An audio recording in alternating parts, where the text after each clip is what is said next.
হঠাৎ করেই ঢাকাই সিনেমা যেন জেগে উঠেছে। প্রশংসা কিংবা সমালোচনা সব মিলিয়েই সিনেমাকে আলোচনার তুঙ্গে নিয়ে এসেছে পরাণ, দিন দ্য ডে আর হাওয়া।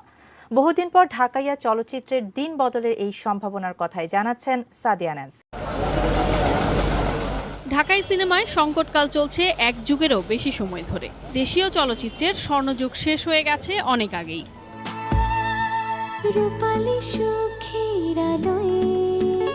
এরপরও বাণিজ্যিক সিনেমার সুদিন ফিরিয়ে আনতে তরুণ প্রজন্মের নির্মাতারা চেষ্টা চালিয়ে যাচ্ছেন, কিন্তু দর্শকদের হলে ফেরানো যাচ্ছিল না। রোজার ঈদে মুক্তি পাওয়া নতুন সিনেমাও তেমন দর্শক টানতে পারেনি।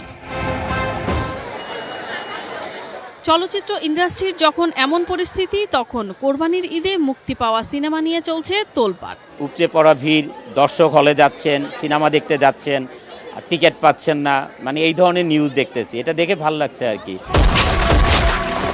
অনন্ত জলিলের বড় বাজেটের সিনেমা দিন দ্য ডের সাথে পাল্লা দিয়ে চলছে রায়হান রাফির পরাণ। আপনার মনটা হইতেছে সাকিব আল হাসানের স্পিন বলের মতো।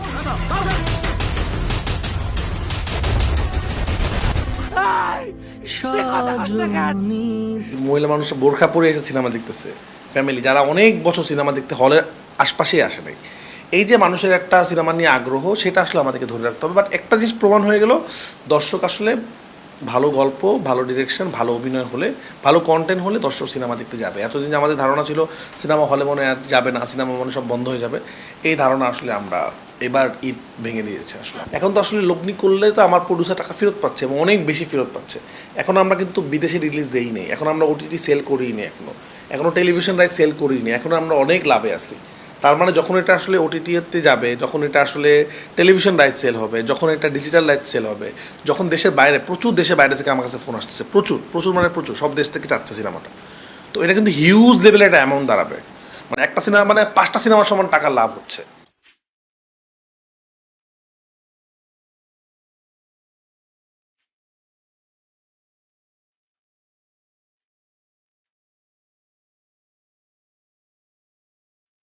ঝড় শুধু সামাজিক যোগাযোগ মাধ্যমেই নয়, হলেও উপচে পড়া ভিড়। এমন অবস্থায় মুক্তির আগেই ঝড় তুলেছিল হাওয়া। এ সিনেমার গান এখন মানুষের মুখে মুখে, কারাকারি আগাম টিকিট নিয়েও। অনেক প্রতিবন্ধকতার মধ্যে আমরা এই 2022 সালে এসেও বাংলাদেশের দর্শকের জন্য ভালো কিছু নির্মাণের চেষ্টা করছি, এই কথাটি শুধু বলতে পারি। যারা শিল্প সৃষ্টি করে, তাদের দায়, তাদের ভালোবাসা, তাদের ক্রিয়েটিভিটি থেকে কাজটি করে, সেটা কখনো দর্শকের কাছে গ্রহণযোগ্য হবে, কখনো হবে না। এখানে বন্ড সই করা অথবা মানে জোর করে পাবলিককে হলে এনে ঢোকানো, এটার দরকার নেই। যারা আগ্রহী আমি কথা বলি, যারা আগ্রহী, যতটুকু দেখেছেন, আগ্রহ বোধ করছেন, তারা আসবেন, দেখবেন এবং তারাই বলবেন যে ছবিটা কেমন লাগলো।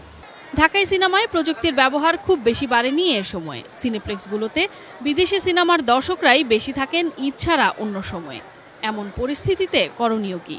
দর্শক কিন্তু ছবি হলে দেখতে যাচ্ছে, কম যাক বেশি যাক যাচ্ছে। সেটা যদি ধারাবাহিক থাকে তাহলে হল কখনো বন্ধ থাকবে না। যারা প্রযোজক রয়েছে তারা অনেক ভালো কাজ করছে।